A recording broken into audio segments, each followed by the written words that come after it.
Voilà, bonsoir à toutes et à tous. Bonsoir Jean-Dominique. Ça va bien? Bonsoir Eric, oui, très bien, merci. Ravi de te retrouver. Enfin! Enfin, je m'impatientais de te retrouver. Hein, j'espère que tout le monde va bien, tout le monde se connecte. Déjà, un petit peu plus de 300 personnes sont connectées. Vous avez le chat à votre droite, à votre disposition pour pouvoir dialoguer avec nous. Avec plaisir, on vous souhaite la bienvenue. On est ravis de vous retrouver. Je suis sûr que nous connaissons certains d'entre vous sur d'autres échanges. Donc voilà, ça y est, le chat s'énerve, ça y est, tout de suite. Tout d'un coup, voilà, le nombre de connectés décuple. Ça avance beaucoup. Voilà. On va attendre quelques instants que tout le monde puisse se connecter. Tu auras le plaisir de voir que tout le monde se connecte d'un peu partout. Nous avons, ça va trop vite, hein, donc je peux pas, déjà plus de 500 personnes.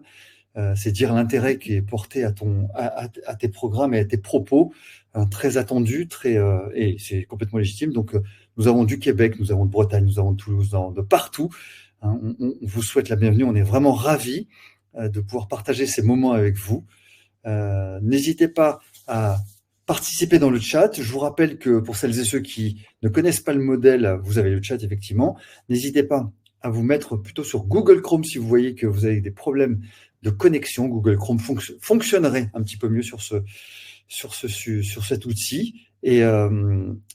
Et connectez-vous en filaire plutôt qu'en Wi-Fi, comme ça vous n'aurez pas de problème de bande passante. Nous sommes extrêmement nombreux ce soir, donc n'hésitez pas à revenir sur le chat si vous voyez que la question que vous avez posée n'a pas été évoquée. Donc n'hésitez pas, parce que, comme une fois, là, on frôle les 600 personnes, donc c'est normal que je vois trop rapidement les questions passer. Donc ne m'en veuillez pas si je ne remonte pas tout de suite l'information. Je vais baisser mon son. Voilà. Et oui, je ne te fais pas part de toutes les attentes de ce soir. Tout le monde est ravi de te retrouver et t'apprécie beaucoup. C'est totalement légitime et pertinent, donc c'est normal. Ce soir, nous allons parler effectivement d'une avancée encore dans l'approfondissement du fonctionnement de notre cerveau, et notamment à la suite de la salutogénèse, de NeuroWisdom, un approfondissement dans la communication, des éléments de langage et de comportement que tu voulais apporter. Comme tu m'as dit en off juste à l'instant, c'est pas quelque chose qui est nouveau, mais tu as la gentillesse et les compétences pour le structurer, pour nous le donner dans un ordre bien particulier, pour pouvoir l'utiliser de la meilleure façon possible, que ce soit pour nous-mêmes, pour nos vies de couple, nos vies familiales, nos vies de travail. Donc tout ça va être structuré ce soir, et on va évoquer ça tout de suite, sans aucun problème. Voilà. Je me permets de regarder s'il n'y a pas de problème sur nos amis qui sont là. Dites-nous bien si vous nous voyez bien, nous entendez bien. Hein, donc ça sera dommage de louper. Je rappelle aussi que dès demain ou après-demain, en fonction du temps que pourra consacrer cela, Jean-Dominique, vous aurez le replay sur le site. Hein, il vous sera envoyé soit par mail, soit sur le site. Vous aurez oui, voilà, Nathalie me pose la question à l'instant. Oui, il y aura un replay qui sera mis à disposition à la discrétion de Jean-Dominique. Hein. Bien sûr, c'est lui qui le distillera. Voilà. Et donc, on a vécu des choses, je me permets de te mettre en grand, comme ça, voilà, c'est quand même plus important. On a vécu des choses assez, comment dire, assez dramatiques ces dernières années. Tu nous en as largement parlé lors de la salutogénèse, lors du programme NeuroWisdom. Peut-être que certains ont eu la chance d'y participer. Si c'est pas le cas, je les invite à aller voir sur ton site, hein, s'ils n'ont pas eu ils n'ont pas pu bénéficier de cela. Mais merci, tout est OK. Donc voilà, merci de ce retour. Je voulais avoir confirmation que tout le monde voyait bien. Et on a vécu des choses qui ont été assez clivantes dans nos familles, dans notre travail, dans notre communication, qui ont été assez douloureuses pour beaucoup, qui ont généré énormément de conflits, d'isolement, d'incompréhension. Et je pense qu'il est de ton devoir, pas de notre devoir, moi je ne suis que le média pour te poser des questions, mais de ton devoir, et tu le fais très bien du reste, de remettre de l'ordre dans les pensées de chacun pour que on renoue et on retisse un lien avec l'autre. Déjà, avec NeuroWisdom, tu nous as permis de mieux nous comprendre, hein, tu nous as permis de mieux intégrer nos compétences, les compétences de notre cerveau. Et là, on va essayer de comprendre un petit peu plus les liens que l'on peut retisser avec la communication avec l'autre. Hein, c'est à peu près ça.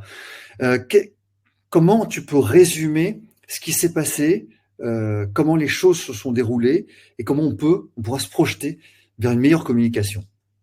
Bah écoute, merci beaucoup d'être avec nous, Frédéric, et d'animer cette soirée. Je salue toutes les personnes qui nous rejoignent. C'est vrai que c'est très émouvant et très stimulant de voir tous les lieux où vous vous situez et la magie de la technique qui nous permet, même si ça ne se substitue pas entièrement au fait de se retrouver en chair et en os, mais quand même d'avoir des moments comme ça absolument extraordinaires avec des gens au Brésil, au Québec, Ouais, pas très loin d'ici en Suisse romande, dans l'Aveyron, en Bretagne, dans d'autres, au Portugal. Donc voilà, c'est vraiment très très chouette. Moi, ça me donne beaucoup de joie, cette possibilité que nous avons, et c'est un des bienfaits de la crise qui est tellement douloureuse par ailleurs.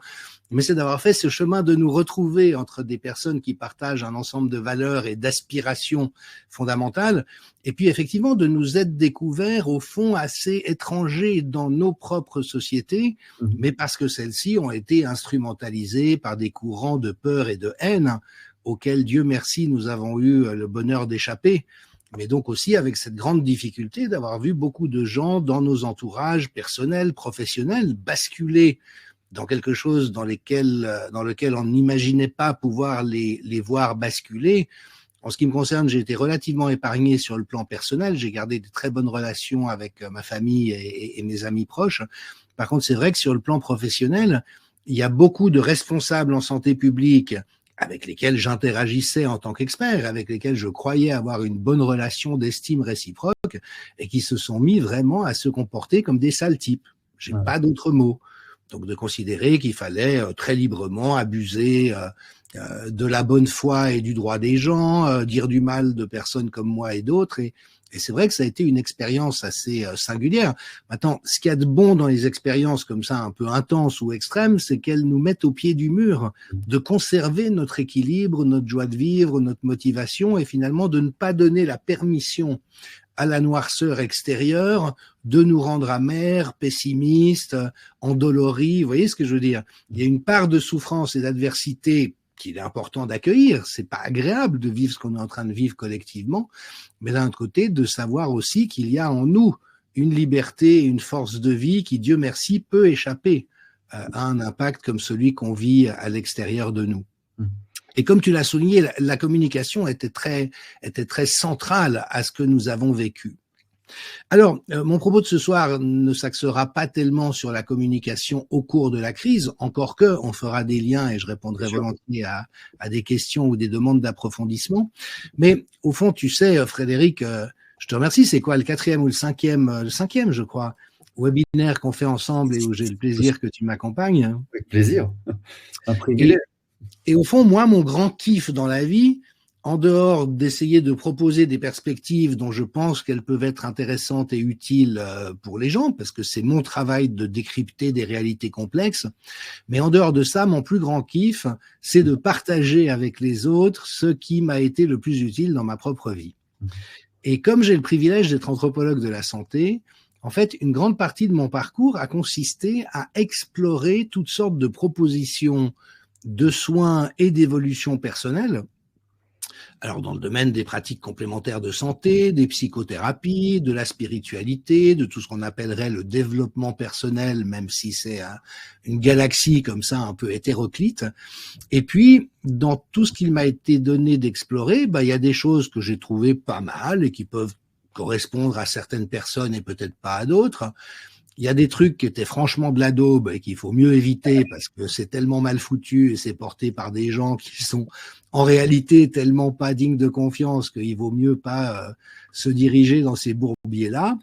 Et puis, de temps en temps, il y a des pépites, c'est-à-dire vraiment de ces compréhensions ou de ces propositions qui ont le pouvoir de changer de manière assez radicale notre être au monde, notre façon de vivre et de communiquer avec les autres.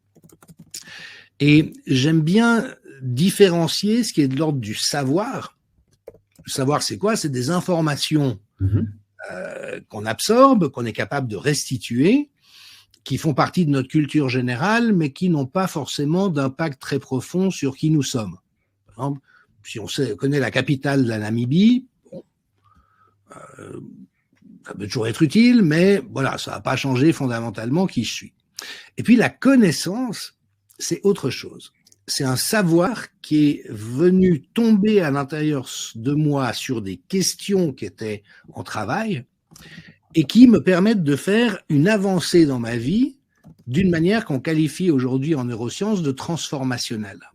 C'est-à-dire qu'il y a des moments dans la vie où on vit des expériences, où on a des prises de conscience qui nous transforment. Et on n'est pas le même après qu'avant.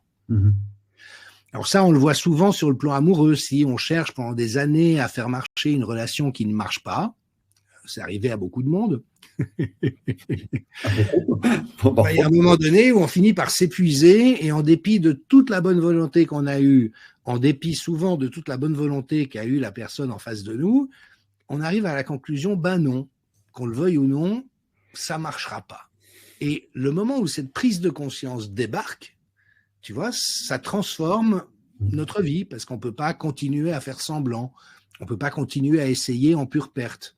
Il y a un moment donné où on est rattrapé par le fait que, ben non, cette relation n'a pas le potentiel d'aller plus loin. Et donc, si je veux pas me mentir à moi-même et mentir à l'autre, il faut que j'en tire les conséquences. Et évidemment que c'est toujours un peu douloureux, mais en même temps, c'est très salutaire. Et donc, dans les programmes que j'ai proposés depuis un certain temps maintenant, j'ai vraiment essayé de condenser ce qui, moi, m'a été le plus utile et ce qui a le plus éclairé toutes sortes de réalités qui jusque-là étaient plutôt confuses ou énigmatiques, en mettant de la clarté, mais surtout en donnant des possibilités d'agir qui étaient beaucoup plus conscientes.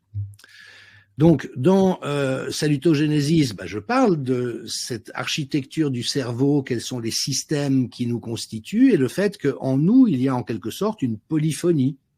Il y a un cerveau émotionnel qui, lui, nous renseigne en permanence, est-ce que mes besoins sont satisfaits ou pas, mes besoins fondamentaux. Mes besoins de sécurité, d'être aimé et d'aimer, de justice, de connexion avec les autres. Voilà. Est-ce que ça... Et en fait, le cerveau émotionnel, il nous renseigne là-dessus. Quand on a des émotions négatives, c'est qu'il y a quelque chose qui est en souffrance et qu'il faut qu'on s'en occupe. Et quand le cerveau émotionnel fait trop de bruit, les autres structures du cerveau ont de la peine à fonctionner. C'est comme un signal d'alarme qui retentit et donc j'ai plus la même disponibilité d'esprit pour réfléchir, pour être créatif, non, il faut que je m'occupe de quelque chose d'urgent. Après, on a ces deux systèmes qui étaient identifiés comme cerveau droit, cerveau gauche dans l'ancien temps, mais c'est faux parce que c'est pas le cerveau droit, le cerveau gauche, mais les deux systèmes, oui, eux, ils existent effectivement en rapport d'équivalence, c'est le système rationnel et logique et le système créatif. Et on a en nous le besoin de pouvoir être logique et rationnel et bien penser aux choses, mais on a aussi besoin de pouvoir penser en dehors de la boîte, comme on dit, think outside of the box, et tout d'un coup avoir des élans de créativité qui vont souvent nous apporter des solutions nouvelles dans certains domaines de notre existence. Et puis on a ce qu'on appelle la conscience réflexive, c'est-à-dire la capacité de porter un regard sur soi-même et sur ce qui nous anime, et donc d'avoir de l'intelligence émotionnelle et relationnelle. Si je sais identifier ce qu'il y a en moi, je suis meilleur pour identifier ce qu'il y a dans l'autre. Et ce système-là, si tu veux, c'est celui qui donne une certaine épaisseur à l'être. Et donc, quand tous ces systèmes coopèrent de manière harmonieuse, ça veut dire qu'on a énormément d'énergie à disposition et de cohérence interne. Et puis, quand ça tire un peu à U et à dia, parce que chaque système a sa logique, eh ben, on a un travail à faire pour comprendre ce qui se passe à l'intérieur de nous. Et ce que j'ai mis dans Salutogenesis et NeuroWisdom, c'est tout ce qui nous permet de découvrir, comprendre, reconnaître et interagir avec ces différents systèmes à l'intérieur de nous-mêmes. Mmh. Alors, tu parles de ton expérience que tu veux partager, que tu veux enseigner, etc. Mais tout ça, c'est fondé quand même sur ton expérience, certes, mais aussi sur de la science. C'est-à-dire qu'il y a des études, il y a de la recherche, il y a des antécédents. Tu te fais le chantre de tout cela, certes, mais il y a beaucoup, beaucoup de science derrière, parce qu'on parle, tu as évoqué rapidement le terme de neurosciences. Donc tout ça n'est pas issu juste de ton expérience en disant, voilà, j'ai vécu ça, donc voilà, je vous partage ce que j'ai vécu. Super, je sais faire la béchamel. Ok, super. Maintenant, c'est quand même basé sur des études très concrètes, très anciennes aussi, hein, qui ont évolué dans le temps et dont tu as extrait la scientifique moelle pour pouvoir la transmettre et la structurer. D'où elles sortent ces études? Elles sont faites par qui? Est-ce qu'elles sont sérieuses? Est-ce qu'elles sont pertinentes? Évidemment, je provoque. Et on sait bien que c'est pas issu de l'arrière-boutique de la boucherie d'à côté. Hein, évidemment, c'est quelque chose de très concret. De quoi tu t'es inspiré? De quelles études t'es inspiré? Alors, ce qui est important, et on a fait ça tout au long de notre vie, c'est quand, à partir de ce que nous vivons et ressentons et éprouvons, il y a des compréhensions qui nous sont données et qui viennent éclairer de manière extrêmement pertinente ce dans quoi on est en fournissant des clés de lecture.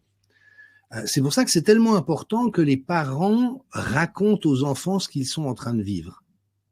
Vous voyez, si par exemple un petit enfant fait un énorme caprice parce qu'il aimerait un jouet ou une sucette, et puis qu'on peut pas lui acheter à ce moment-là et qu'il se roule par terre en poussant des cris tellement il est frustré, c'est important de ne pas céder, de ne pas gronder l'enfant parce qu'il n'y peut rien, il n'a pas choisi d'être dans cet état-là, mais de mettre des mots sur ce qu'il est en train de vivre, parce que lui, il est juste en désarroi par rapport à l'expérience qu'il est en train de faire, et s'il entend des mots qui viennent décrire, mais aussi, j'ai envie de dire, valider, de nouveau, pas pour céder, mais pour dire, ok, tu as très envie d'un truc, et le fait de ne pas pouvoir l'avoir te met très en colère.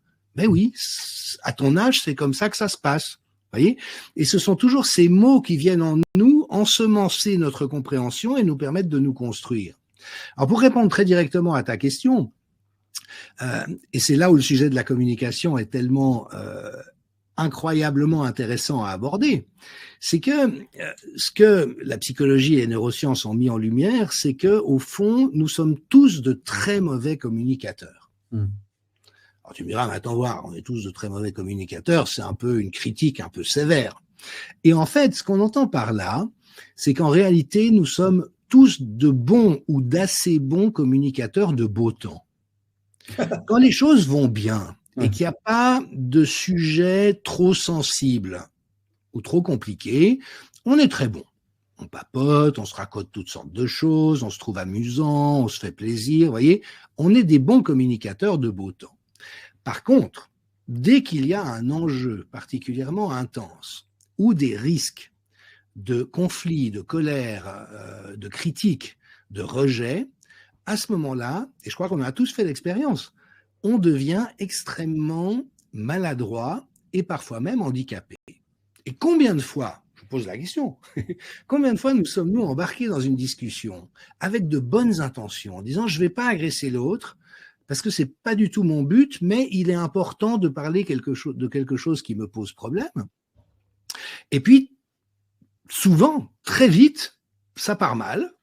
Il y a de la crispation qui s'installe de part et d'autre. Et puis là, on vit cette espèce de cauchemar où en littéralement quelques minutes, le truc peut partir, mais complètement en cacahuète. Pardon. Il rappellera. Un besoin de communication de quelqu'un qui rappellera. Donc, le truc peut partir complètement en cacahuète, complètement à l'intention de nos, complètement au contraire de nos intentions, et puis d'une manière qui devient irrattrapable. Et puis, dans l'après-coup, ben, on est malheureux parce que ce qui nous fait envie, c'est pas de nous prendre le bec avec les gens qu'on aime, c'est pas de sortir hyper tendu et avec des ruminations mentales. Dans ces cas-là, souvent, après, on n'arrête pas de penser à ce qui s'est passé et pourquoi l'autre a eu très très tort. Et donc, je trouve que le grand intérêt des modèles que je vais partager avec vous ce soir, qui sont issus de la psychologie, mais surtout des neurosciences, c'est qu'ils expliquent de manière extraordinairement précise ce qui se passe dans les deux cas. Qu'est-ce qui fait que c'est tellement facile quand c'est facile, et qu'est-ce qui fait que ça peut aussi vite partir de travers lorsque les choses sont difficiles. Et tu vois, dès lors qu'on a tous cette expérience et qu'au fond, on galère un peu dans ces cas-là, le fait tout d'un coup de pouvoir avoir une vision claire de où ça se joue et comment, et de pouvoir accessoirement de disposer de stratégies pour pouvoir repérer les situations à risque et savoir comment entrer dedans d'une manière qui soit la plus constructive possible, bah pour moi en tout cas, ça a été un énorme soulagement et c'est vrai que ce que j'ai découvert là me remplit aujourd'hui encore d'une forme d'émerveillement. Tu n'as pas répondu à ma question sur les études. Les études Alors, scientifiques, quelles sont les recherches, mais est-ce que c'est bien important, mais juste à sourcer un petit peu cela. Alors, si tu veux, et c'est intéressant, j'ai eu une critique dans un commentaire quand j'ai annoncé ce webinaire en ligne de quelqu'un qui disait ouais, les neurosciences avec des scientifiques américains, alors ça veut dire que c'est vrai. Bon, la question est légitime et se pose aussi parce que on l'a vu à l'occasion de la crise Covid, la science, il y a tout et n'importe quoi. Hein. Il y a des choses très solides et très valides. Il y a des choses qui sont carrément de l'escroquerie ou de la truanderie. Et puis, toujours cette question, qu'est-ce qui fait qu'une production scientifique est digne de foi ou non? Et c'est vrai qu'aujourd'hui, dès lors que les neurosciences sont à la mode, il y a le risque qu'elles soient un petit peu utilisées comme ça, de toutes sortes de manières douteuses.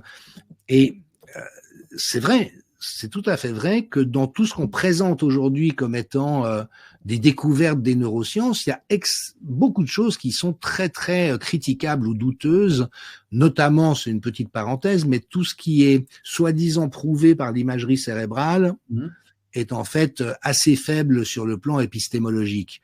Donc, je comprends cette réticence. Par contre, je trouve que c'est toujours important de ne pas jeter le bébé avec l'eau du bain et que c'est pas parce que la médecine est souvent déviante ou toxique ou que la psychologie a souvent été à côté de la plaque ou qu'on utilise mal souvent les neurosciences qu'il faut tout jeter en bloc. Et pour moi, une connaissance, elle tient la route si déjà elle est bien construite méthodologiquement, si l'étude est bien faite et permet d'apporter des éléments de réponse à la question qu'on se posait au préalable, mais après aussi, est-ce que c'est une connaissance qui est utilisable? C'est ça. C'est ça l'idée, c'est que là tu illustres encore plus, c'est-à-dire qu'il peut y avoir des milliers et des milliers d'études qui sont du savoir pur, et si tu ne sais pas quoi en faire, si tu n'appliques pas la connaissance nécessaire pour que tu puisses en intégrer, la pratiquer pour ton propre bien, le bien des autres, ça sert à rien. Alors, je reviens sur ton propos de la dissonance entre les vendeurs de beau temps, la communication de beau temps. Est-ce que ça veut dire que les deux personnes, les deux entités qui essayent de communiquer, sont d'accord sur un événement tiers qui est le beau temps? Évidemment, on illustre comme ceci. Et s'il y a défaut de communication, ça veut dire que chacun campe sur ses positions, sur quelque chose qui pourrait trouver un terrain d'entente, un accord, si tant est qu'on parle là le même langage. C'est-à-dire qu'on puisse utiliser la même sémantique pour pouvoir s'approprier. Alors, que doit-on faire dans ces cas-là? Que doit-on faire? C'est-à-dire qu'on doit camper sur nos positions et imposer notre sémantique, notre code de langage à l'autre en disant pourquoi tu n'entends pas ce que je dis, ou tu ne vois pas ce que je veux dire, ou en fonction de nos perceptions personnelles, ou bien doit-on se projeter et aliéner nos propres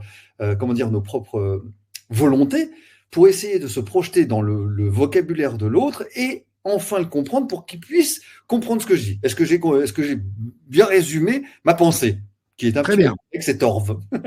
Très bien. Et je répondrai, n'aie crainte, à cette question qui est tout à fait pertinente au possible, avec bien sûr la réponse, c'est ni l'un ni l'autre, mais on évidemment. Mais j'aimerais d'abord juste prendre un tout petit peu de recul parce que au fond, la première grande clé dont dépend tout le reste est notre fragilité aux situations de stress.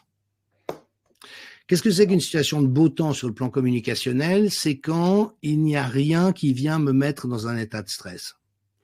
J'ai confiance en l'autre, je suis heureux de pouvoir communiquer avec lui, il n'y a pas de sujet qui puisse semer la discorde ou provoquer du rejet, donc, tu vois, neurologiquement, je suis dans un état de calme et d'ouverture à l'autre. Et quand les conversations basculent, Et quand ça devient plus compliqué, c'est toujours parce qu'il y a un stress qui émerge. Et il faut vraiment rappeler que biologiquement, le stress est une réponse au danger. On stresse physiologiquement comme si on était face à quelque chose qui pouvait nous attaquer et nous faire du mal. C'est la réponse naturelle au prédateur, le stress. Et chez l'être humain, on a cette particularité, les autres animaux ne l'ont pas, sauf les espèces très sociales, d'avoir cette réaction qui s'emballe lorsque la sécurité relationnelle est en cause. Alors, il y a un célèbre biologique qui a écrit un livre, je crois que j'avais déjà cité, qui s'appelle « Les zèbres ne font pas d'ulcère à l'estomac ». C'est Robert Sapolsky de l'université de Stanford, parce qu'il dit, voilà, les zèbres, ils stressent tout le temps, parce qu'ils vivent dans la savane, il y a des lions, il y a des prédateurs, il y a des léopards, donc ils stressent, mais ils font pas d'ulcère à l'estomac, parce qu'ils ne stressent que quand il y a du danger, quand il n'y a pas de lion, ils stressent pas. S'il y a un lion, ils stressent, et puis une fois que le lion est passé, ils arrêtent de stresser. Donc leur système de stress, tu vois, est complètement en phase avec la réalité qu'ils vivent. Le problème chez l'être humain, c'est que nous, on a des réactions de stress dans des situations qui ne sont pas dangereuses, mais où notamment il y a des enjeux relationnels. Et le propre du stress, lorsqu'il débarque en nous, c'est qu'il provoque tout un ensemble de réactions physiologiques dans le sens de la tension. Je me crispe, j'ai des hormones et des neurotransmetteurs qui circulent, j'ai le sang qui se retire de l'abdomen pour se concentrer, être disponible pour les muscles, et j'ai un état de tension qui apparaît. Et le problème, c'est que le stress est contagieux. Pourquoi? Parce que si tu te balades avec quelqu'un dans la rue, tu papotes, il fait beau, puis tu vois cette personne faire comme ça.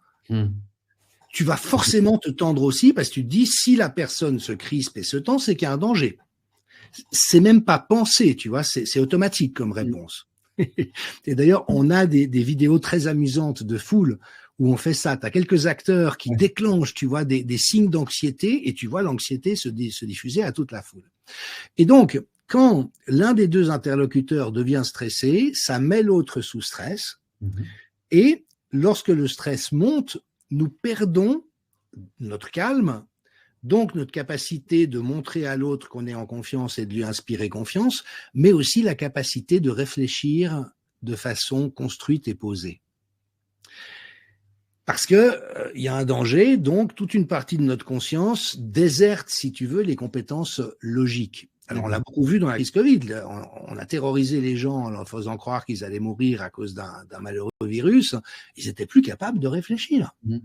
T'as des gens qui disaient, mais il faut que les autres se fassent vacciner avec le vaccin dont je me suis fait vacciner pour me protéger moi, alors que ça n'empêche pas de contaminer les autres.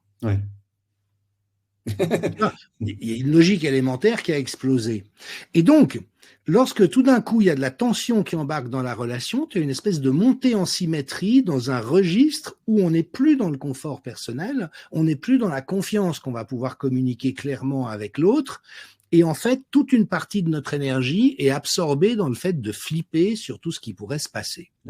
Et donc, la première clé de la communication, c'est que nous sommes tous en réalité, à part les pervers et les psychopathes et les paranoïaques, mais tous les autres, nous sommes des hypersensibles de la relation. Et donc, dès qu'on observe des réactions de crispation ou de rejet chez l'autre, si par exemple tu dis un truc, puis ça y est. Ça y est, ça recommence. Ça recommence, ça va te donner un coup de massue dans ton cerveau émotionnel qui fait que, a priori, ça va avoir un impact énorme sur toi. Là, forcément, ça va pas te plaire. Tu diras, il est pas sympa. J'ai rien dit. J'ai rien dit, il me rabaisse devant les autres, il me critique. Donc, tu vas devenir plus cassant avec moi, le ton de ta voix va changer, il va y avoir des expressions de tension sur ton visage. Et là, on est parti dans la montée en symétrie. D'accord. Oui, c'est ça. Et souvent, ça commence très tôt. C'est un exemple que j'aime bien citer. Mais le chéri, il faut qu'on parle. Oui, c'est ça. C'est parti. Oh, là, tu as le cerveau limbique qui part en vrille en disant, mais c'est quoi le problème? Quelle est la catastrophe qu'elle va m'annoncer? Qu'est-ce que j'ai fait encore? Allez, ça y est, c'est parti. Voilà, exactement. Et ce qui est très intéressant dans ces cas, c'est que, ou suivez-moi dans mon bureau, il faut que je vous parle de quelque chose. Et là, j'ai envie de dire, et c'est pas des blagues, c'est vraiment ce que confirment les neurosciences, 80% des compétences communicationnelles sont perdues dès ce moment-là. Déjà, l'accroche, la première entame. Exactement. Alors, Quand je t'épargne juste les commentaires, parce qu'on est plus de 800. Ce soir, il y a énormément de commentaires sur le chat. Ne les lis pas, parce que sinon, mais qui sont tout à fait, qui abondent dans ton sens, parce qu'il y a beaucoup, beaucoup de choses. Je te laisserai les voir, mais tu verras, c'est très, très éloquent de la véracité de tes propos, et tout le monde se sent tellement concerné, tellement touché par ce que tu dis. Donc, on continue là-dessus, effectivement. Donc, la première clé, si j'entends bien, c'est notre propre gestion du stress, notre première. Mais cette gestion du stress passe par la confiance en l'autre et aussi la confiance en soi, ce que tu avais développé d'une certaine manière par la compréhension de Neuro-Wisdom. Exactement.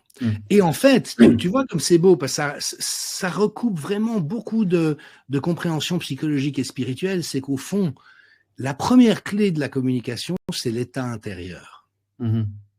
Si j'arrive à rester dans un état de calme, de bienveillance, d'ouverture à l'autre.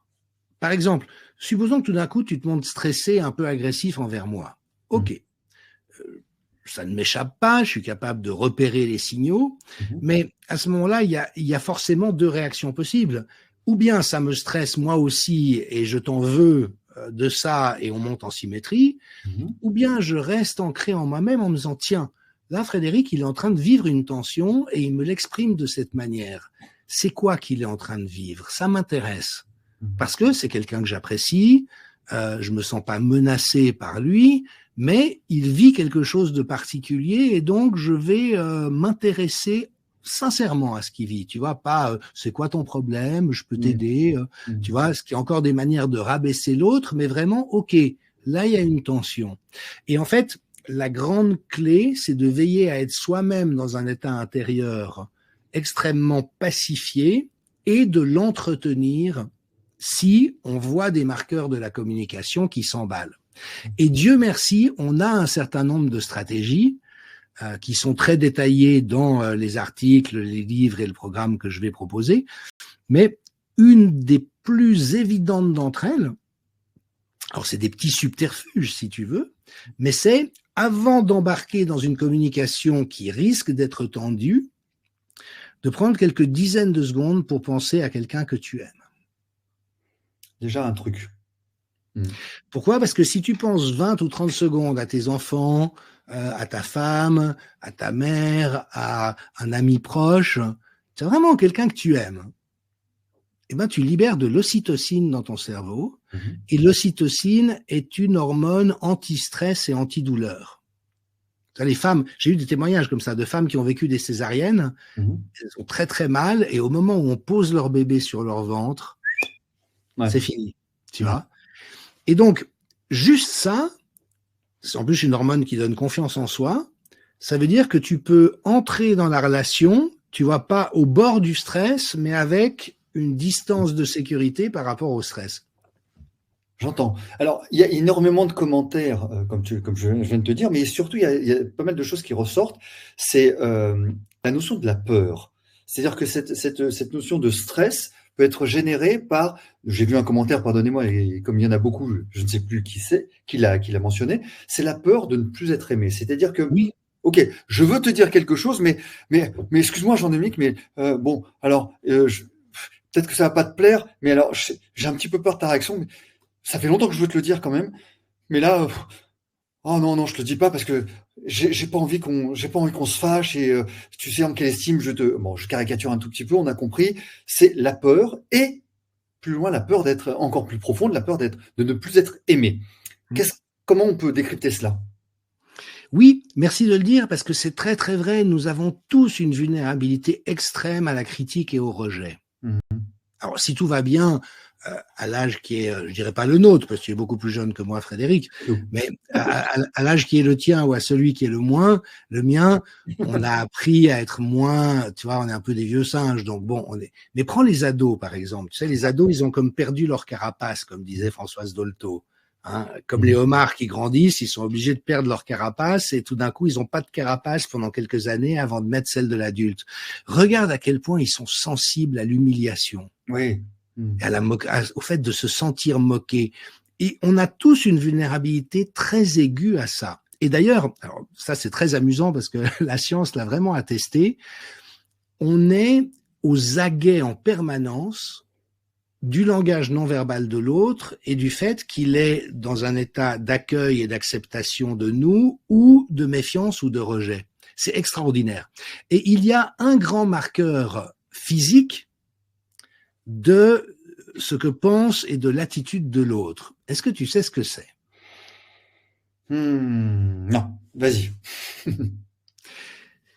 Ce qui est le plus sûr pour percevoir, alors tu sais, les chiens, ils ont la queue et les oreilles, nous, c'est les sourcils. Ah oui. Oui, c'est les sourcils qui reflètent le plus, tu vois, tous les états dans lesquels on peut être.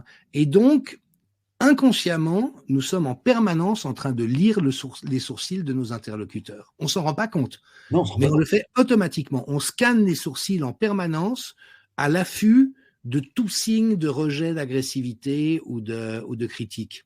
D'accord. Ça me fait penser au film, tu sais, l'itinéraire d'un enfant gâté où Jean-Paul Belmondo lui dit mais non, Belmondo, absolument. il faut absolument pas que Absolument. tu sois surpris. Ouais. Il fait Absolument. et effectivement, Et dès qu'on perçoit dans les mouvements de sourcils quelque chose qui est pas bon signe, et là encore, c'est totalement inconscient, il y a une tension qui naît, parce que le risque d'être critiqué ou d'être rejeté ou d'être humilié.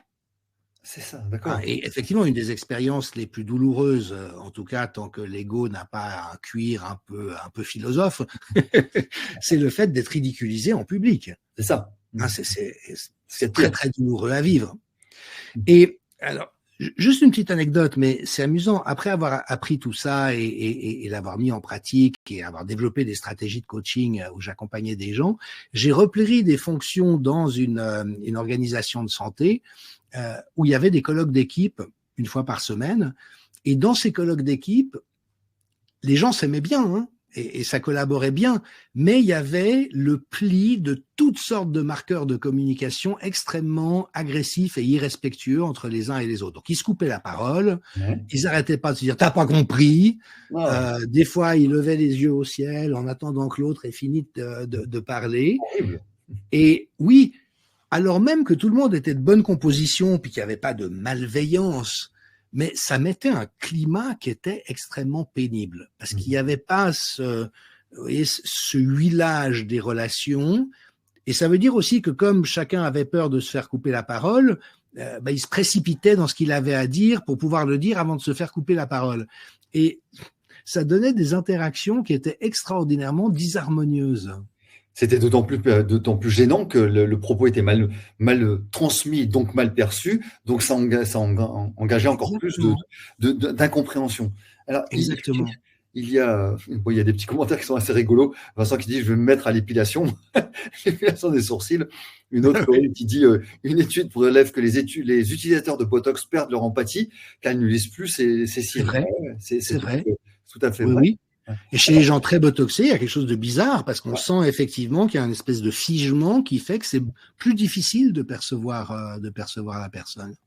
Alors, on est dans la peur, mais aussi on est dans la peur pas dans la peur, alors dans la crainte de ne pas bien transmettre un message. J'ai besoin de te dire quelque chose, mais il va falloir que je choisisse mes mots.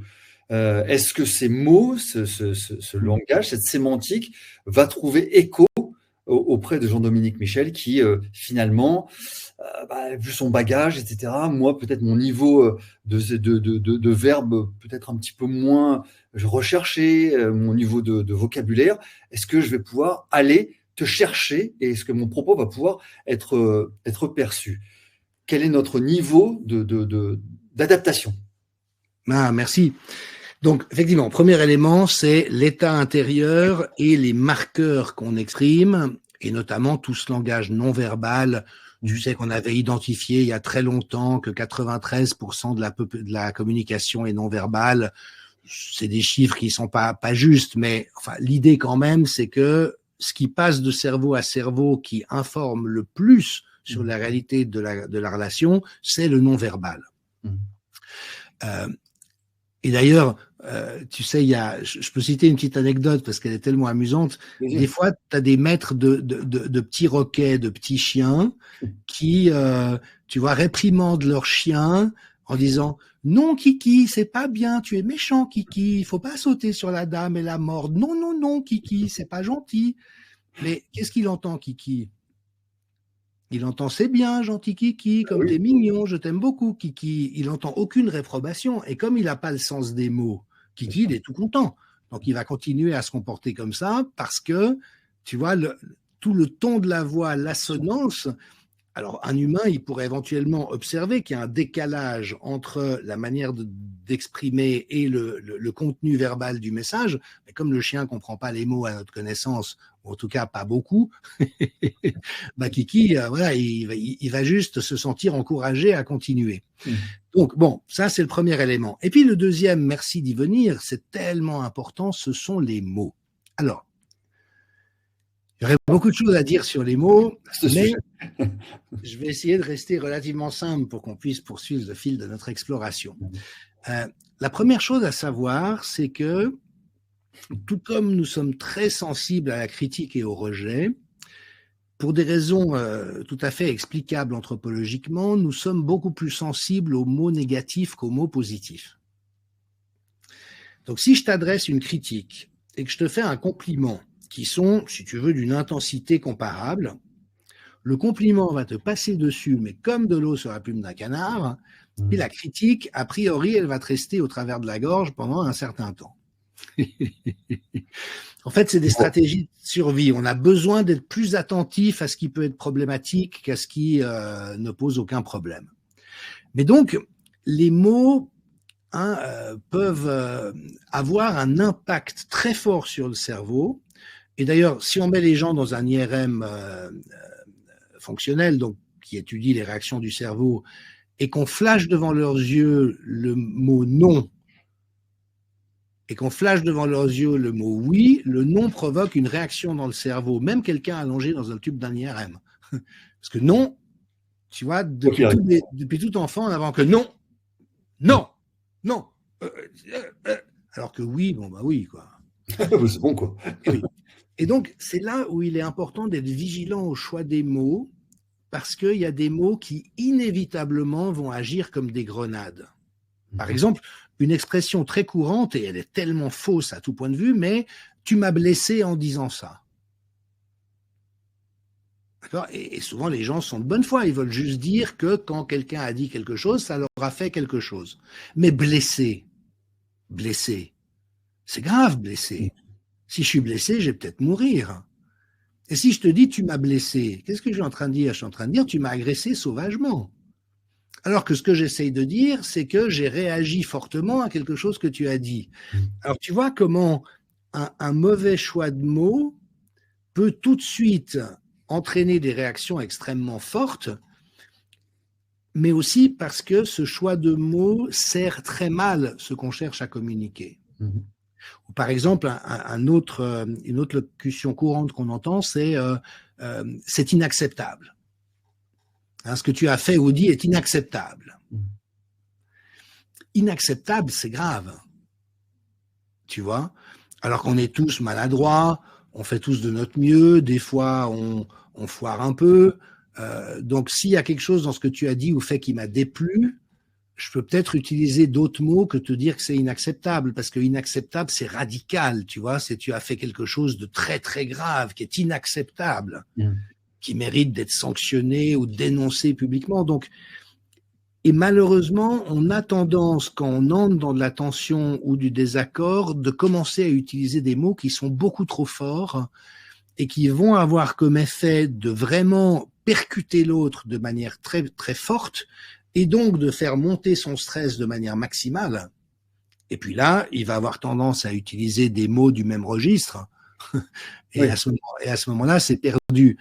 Donc, c'est important d'être très très vigilant par rapport au choix des mots, et de trouver des verbalisations qui restent en permanence dans le lien. Et moi, par exemple, une chose que j'aime beaucoup faire quand j'ai une critique à émettre à quelqu'un, c'est énoncer que ça m'est déjà arrivé d'être dans le comportement que je lui reproche. D'accord. Ouais. Parce que je suis pas parfait. Et que des fois, j'ai pas été sensible à quelque chose, ou je me suis laissé emporter, ou j'ai eu une parole malheureuse, et que, voilà, je la juge pas pour ça. Ça m'est arrivé aussi, ou ça peut m'arriver, mais qu'en attendant, cette parole-là, moi, j'ai eu de la peine à l'entendre ou elle m'a dérangé. Et donc dans ce process, si j'entends bien, c'est aussi le fait de ne pas dire tu es bête, tu as fait ce que tu as fait, t'es con d'avoir fait ça, pardonnez-moi ce langage, Ouais, mais peut-être que tu as commis une bêtise ou ça veut pas dire que tu es bête définitivement, hein, bien sûr, ouais. bien Donc, sûr. avoir une sémantique de choix qui permet d'abord de contextualiser la chose, hein, permet de circonscrire, ne pas définitivement asséner, hein, tu es con, hein, donc ça veut dire que quoi que tu fasses, ce sera une Oui, bêtise. Hein, et garder le contexte. Ce que tu as fait n'est pas correct, ou ce que tu as fait est peut-être une bêtise, mais ça ne remet pas en question la totalité de ta personnalité. absolument, Mmh. absolument. Et je veux dire, on est tous bourrés de tort. Je veux dire, on est des êtres maladroits, cafouilleux, on fait de notre mieux, mais tu vois ce que je veux dire. Donc pour moi, effectivement, c'est toujours facilitant de ne pas prendre l'autre de haut en disant moi qui suis parfait, je juge ce que tu as fait. Mmh. Mais franchement, ça nous arrive à tous d'être cons. C'est ce que disait Van Damme, tu sais. José, Celui mon qui est, âme? Ou non, oui, Jean-Claude? il disait, celui qui est con, il sait pas qu'il est con. Ouais. Mais celui qui est pas con, il sait qu'il est souvent con. Ah, c'est une grande différence. C'est une grande différence. Oui, oui, c'est une grande différence. Et puis, de chercher à comprendre aussi, mais en nommant pour soi comment est-ce qu'on a vécu la chose ou si elle nous a convenu ou pas, mais oui, toujours avec une prévenance parce que aucun d'entre nous n'aime se faire accuser ou mettre à nu par l'autre. Bien sûr. Mmh. Et tu vois, même excuse-moi, mais en management, on sait bien, tu sais, les entretiens d'évaluation de fin d'année qui sont un peu généralisés dans le management toxique, c'est hyper destructeur. Il ne faut surtout pas faire ça. Surtout pas. Ouais. Parce que si je te convoque pour évaluer comment tu as été comme animateur que j'ai engagé, tu vois, déjà, ça crée un rapport puant. Et moi, quand j'avais des positions de management, tu sais ce que je faisais? À chaque fin d'année, j'écrivais un mot à la main à chacun pour dire ce que j'avais aimé chez lui pendant l'année. D'accord. Ouais. Et ça, tu peux pas savoir l'effet que ça fait. Parce qu'en fait, en France, 72% des employés se sentent insuffisamment considérés et appréciés pour les efforts qu'ils se donnent au travail. Donc, on Ouais. va tout de suite leur tomber dessus quand il y a un truc qui joue pas. Et tout ce qu'ils font bien, toute la peine qu'ils se donnent, tout ce qu'ils apportent de vraiment superbe. Parce que quand même, le travail salarié, c'est un peu un esclavage. Tu vois ce que je veux dire? On est obligé de le faire pour pouvoir payer son loyer et ses impôts. Enfin, on met quand même notre vie à disposition des autres pour pouvoir tenir la route financièrement. Et puis, dans quand même cette captivité, pour le dire comme ça, beaucoup de gens se donnent beaucoup de peine et font beaucoup de choses bonnes. Mmh. Et donc, voilà, toujours resituer aussi dans quelque chose de positif et de rassurant. On peut parler de choses qui posent problème parce qu'on sait tout ce qui est bien et on le dit et on le souligne. Oui, mais comme tu l'as dit précédemment, si je commence à dire, alors cette année, tu as bien travaillé, tu as des bons résultats, t'es ceci, tu as bien fait tout cela, mais, alors, on doit dire mais, on doit dire et. On doit dire, alors quels sont les points positifs et les points, comment on doit formuler ça. J'ai un problème avec ma femme, j'ai un problème j'ai quelque chose d'important à lui dire qui concerne le bon fonctionnement de notre couple et la pérennité de notre couple. Ok, tu sais, chérie, bon voilà, j'adore ceci, tu fais bien ceci, on est bien là, on a passé de bonnes vacances, là. Après, qu'est-ce que je dis? Comment je vais introduire, pratiquement, techniquement, quand je vais introduire le propos que je dois tenir pour que ma doléance, mon ressenti, ma souffrance soit transmise. Alors, C'est pratique, quoi, d'une certaine manière. Comment on fait? Alors, pardonne-moi, je continue pour ce propos avec la remarque de Nadia, si je peux me permettre de l'appeler Nadia. Est-ce que le mieux, c'est en premier d'écouter l'autre et rester silencieux, ne pas réagir au quart de tour, c'est tellement difficile, mais en même temps, se contenir, c'est salvateur. D'autant plus que j'ai quelque chose à dire. Donc, comment je dois me comporter pour être pratico-pratique? Alors, là, on embarque dans quelque chose d'autre, mais ça me dérange pas d'y aller, qui s'éloigne vraiment de la neurocommunication, mais qui serait plutôt de l'ordre de la communication non violente. D'accord. C'est-à-dire que, mais c'est intéressant parce que au fond, il y a beaucoup de sujets qui nous tiennent à cœur et qu'on est embarrassé d'aborder parce qu'on a peur que l'autre réagisse mal, peut-être souvent qu'on a des besoins qu'on n'ose pas exprimer. Et j'ai d'ailleurs souvent observé dans ma propre vie ou dans la vie de personnes que je connais ou que j'accompagnais que quand tout d'un coup on n'en peut plus puis qu'on déballe ce qu'on s'est retenu de dire pendant longtemps, ça fait avancer beaucoup les choses. Ah oui. Pour autant qu'il y ait de la bonté relationnelle entre les deux. Mais parce que souvent l'autre il se rend pas compte. Et si on lui dit pas, et ça c'est un pli qui afflige au fond autant les hommes que les femmes, c'est on aurait envie que l'autre devine ce qu'on ressent ou quels sont nos besoins pour ne pas avoir à le lui dire. Mais comme l'autre il est différent, il peut pas deviner la plupart du temps. Et donc, non, c'est à nous d'aller et de dire, écoute, voilà comment je ressens les choses, voilà quel est mon besoin qui est en souffrance. Et là, c'est vrai que la communication non violente a mis au point un modèle très chouette où finalement, tu pars d'éléments objectifs qui, chez l'autre, te font réagir. Quand tu rentres sans même me dire bonjour du travail ou en grommelant bonsoir avant de filer sur ton canapé et lire ton journal, ça c'est objectif. C'est pas une critique, c'est l'autre, si ça se trouve, il a ce comportement.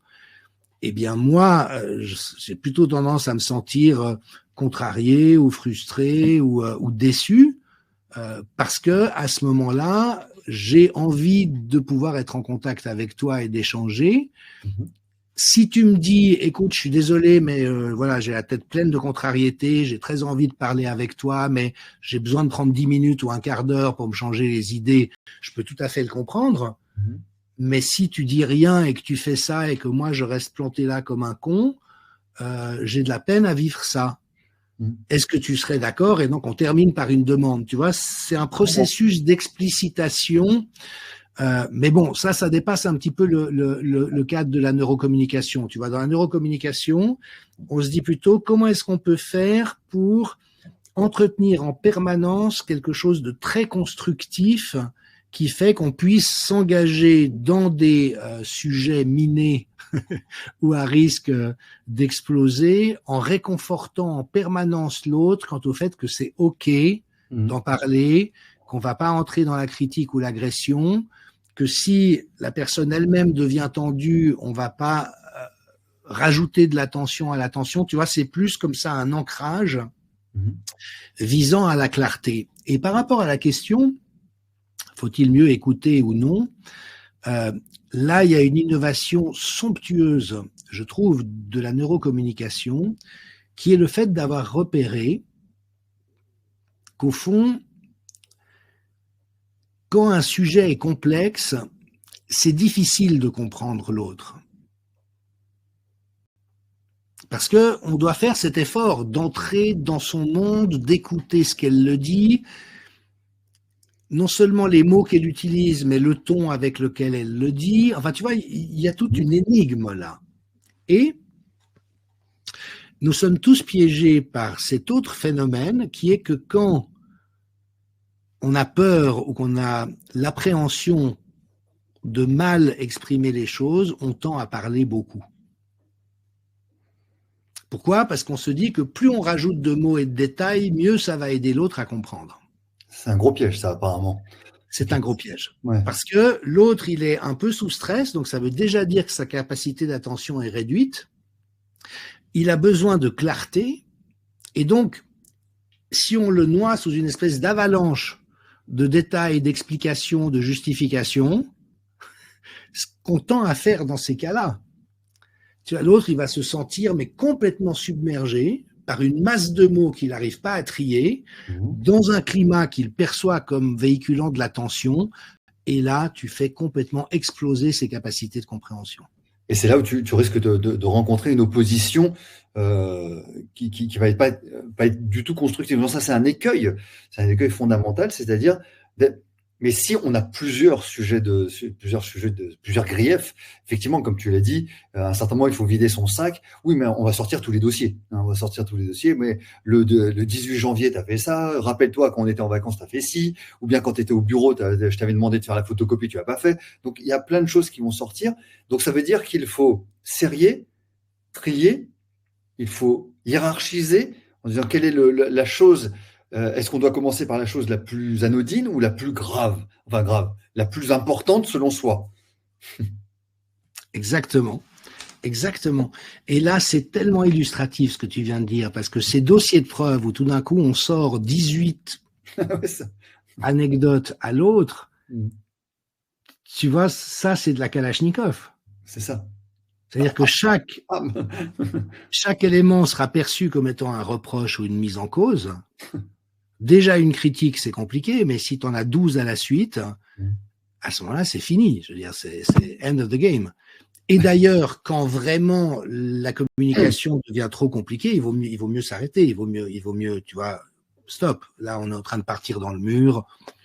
Voilà, prenons le temps de respirer, etc.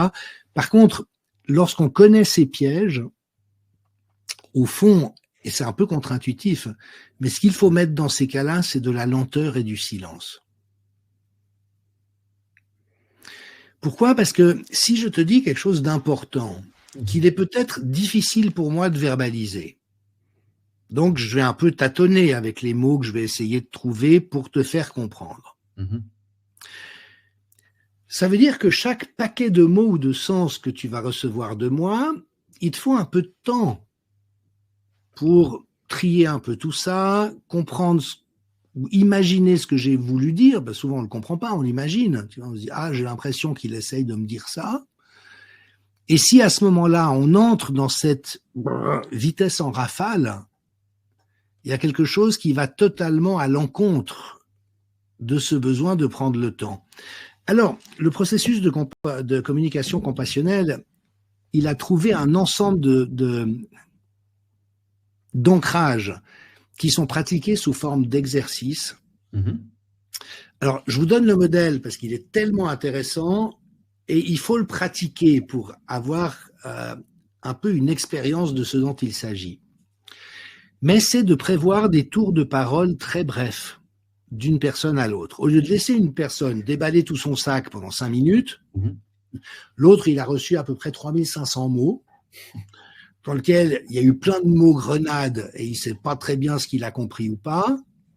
Alors du coup, il va parler pendant 3 minutes en envoyant 2000 mots dans l'autre sens. Non, là, ce qu'on fait, c'est des tours de parole de 10 à 20 mots par personne. Oula, d'accord. Un exercice. Ouais. Frédéric, que trouves-tu particulièrement intéressant dans cette question de la concision dans l'expression? Et là, je Stop. dois... Stop. Ouais. Tu as vu ce que tu viens de faire? Tu as réfléchi. Bah oui. Tu vois? Ouais. Et le risque quand on parle dans la Kalachnikov, c'est qu'on réfléchit plus, on sort tout le stock qu'on a à disposition, tandis que là, tu t'es dit, ah tiens, il m'a posé une question intéressante. Donc on chante un système de réflexion. C'est ça, tu vois, c'est très clair ce que tu dis. Et tu allais écouter à l'intérieur, ok, qu'est-ce que ça me fait? Qu'est-ce que ça évoque pour moi, cette idée de concision? Est-ce que tu avais quelque chose qui a commencé à venir ou c'était, tiens? Mais je m'y attendais pas. Voilà. Je m'y attendais pas.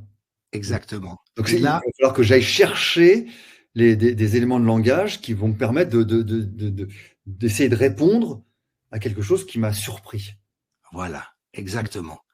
Et donc, ce modèle où on parle lentement, avec peu de mots, et quand on sait qu'on a peu de mots à disposition, ça nous force à bien les choisir.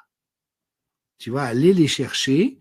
Et quand tu permets à chacun à tour de rôle de s'exprimer avec 10 ou 20 mots, c'est très peu. Ça fait en fait des allers-retours où on précise en permanence très bien les choses. Et par exemple, c'est un modèle qui a été utilisé dans des cas de consultation conjugale ou d'arbitrage judiciaire, et ça permet d'obtenir un accord dans un temps 4 à 5 fois plus rapide que les méthodes habituelles. Parce qu'au fond, on élague tout ce qui est en trop et qui ne sert à rien et qui nourrit plutôt la tension et l'incompréhension pour se concentrer sur l'essentiel. Si je n'ai pas entendu perçu, écouté, vraiment perçu ta question. Ouais, mais Jean-Dominique, tu me saoules, toi, avec tes questions bizarres. C'est-à-dire que je te renvoie une opposition, c'est une fin de non-recevoir d'une certaine manière, sur cette question-là ponctuellement. Tu m'as clairement exposé une question qui te tient à cœur, que tu voulais me transmettre, mais moi je t'oppose, franchement, tu me saoules avec tes questions. Donc ça veut dire que je ne veux pas aller dans le dialogue. Qu'est-ce qui va se passer? Ben, qu'est-ce qui te ferait du bien de ma part, qui te saoulerait pas et qui t'aiderait à exprimer ce que tu aimerais exprimer? Ouais, ben, laisse-moi regarder la télé avec ma bière et laisse-moi tranquille avec tes questions. Ok? Donc, là, il n'y a pas de dialogue. Non, mais ça veut dire que peut-être la personne a besoin de temps. Tu D'accord. sais, moi je suis un mec, donc je considère qu'on est quand même un peu bête dans les relations hommes-femmes. Et combien de fois des partenaires m'ont dit quelque chose et ma première réaction c'était non, non, pas du tout. Ah oui. Puis après j'y réfléchissais. Tu Comment? vois, parce que ça me travaillait quand même. Et puis peut-être que le lendemain, je revenais, tu vois, en disant, écoute, hier je t'ai dit non, non, pas du tout, mais en fait j'y réfléchis. Donc tu vois, peut-être que l'autre à ce moment-là, il a besoin de temps. Tout simplement. Tout simplement. Tout simplement, ouais. C'est-à-dire que C'est on n'a pas les mêmes façons d'aborder peut-être moins sanguin, peut-être plus réfléchi, peut-être plus limbique, plus d'autres méthodologies, mais en tout cas besoin de temps. Je comprends. Ça, oui, c'est aussi un écueil, hein, et ne pas se précipiter et fondre sur l'autre en disant ouais, mais je te pose une question, pourquoi tu y réponds pas? D'accord? ah oui. Donc, laisser ça aussi, hein. J'essaye d'être pratico-pratique, hein, pour Ah ouais, ouais, tout à nos fait. personnes qui sont là, hein. J'essaye d'illustrer parce qu'on demande aussi de l'illustration. C'est ce que tu fais fort Ouais. justement. Ou bien t'évites toujours, on peut jamais parler avec toi. Mm. Non. Est-ce qu'il y a à quel moment est-ce que ça serait le plus favorable pour toi d'en parler? D'accord. Ouais. Oui, Tu mais vois, toi. parce que souvent, c'est précisément quand on force la communication, Okay. alors que toutes les conditions sont mauvaises Mm. et que ça ne peut produire qu'un résultat négatif, que au lieu de lâcher, tu vois, en disant bah, j'en parlerai demain, j'en parlerai après un moment agréable qu'on aura eu et où ça sera beaucoup plus facile d'entrer en matière sans défensivité, plutôt que de vouloir à tout prix régler ça ici et maintenant. Excuse-moi, mais il y a une remarque de Chanty qui dit trop chouette de reconnaître la difficulté des mecs à réagir tout de suite. Est-ce à dire que Oui, effectivement nous avons un côté masculin très sanguin, très testostéroné, et un cerveau réfléchi plus pas lent, pardonnez-moi, mesdames, hein, c'est pas du tout ce que je veux dire. C'est plus raisonné et qui qui a peut-être besoin d'un petit peu plus de temps, non pas dans la compréhension, mais dans la forme de réaction. Est-ce que cette dichotomie se fait, ou est-ce que il y a des hommes, des mâles qui vont réagir lentement et des femmes qui vont réagir d'une façon plus sanguine? alors c'est une question extrêmement complexe. Alors ça, je l'aborderai dans le 7e module de la formation. C'est des modules complémentaires. C'est la communication appliquée aux relations de couple, à la famille, au monde professionnel. Et en fait, alors je vais faire une réponse un peu rapide, je m'en excuse, mais dans les cas, parce qu'il y a une utilisation différente du langage chez les hommes et chez les femmes qui est objectivable.